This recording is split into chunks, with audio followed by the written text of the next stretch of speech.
കൊല്ലം നഗരത്തിൽ MDMA-യുമായി യുവാവ് പിടിയിൽ. രവിപുരം ഉന്തരത്താഴം സ്വദേശി അഖിൽ ശശിധരനാണ് വലയിലായത്. ഇയാളിൽ നിന്നും 75 ഗ്രാം MDMA പോലീസ് കണ്ടെത്തി.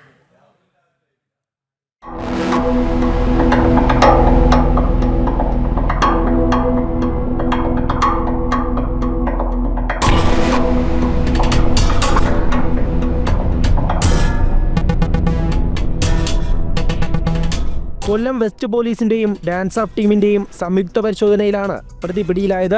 ജില്ലാ ജയിലിന് സമീപത്തെ ബസ് സ്റ്റോപ്പിൽ വെച്ച് പോലീസ് വളഞ്ഞിട്ട് പിടികൂടുകയായിരുന്നു.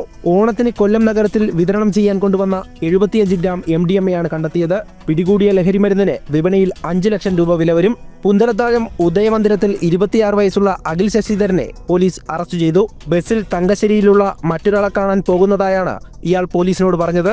ഇത് 3-ാം തവണയാണ് MDMA-യുമായി അഖിൽ പിടിയിലാകുന്നത്. ഇയാളെ പോലീസ് സംഘം നേരത്തെ നിരീക്ഷിച്ചു വരികയായിരുന്നു. ജില്ലാ പോലീസ് മേധാവിക്ക് ലഭിച്ച രഹസ്യ വിവരത്തിന്റെ അടിസ്ഥാനത്തിലായിരുന്നു സംയുക്ത പരിശോധന. അറസ്റ്റ് രേഖപ്പെടുത്തിയ പ്രതിയെ വൈദ്യപരിശോധനയ്ക്ക് ശേഷം കോടതിയിൽ ഹാജരാക്കി.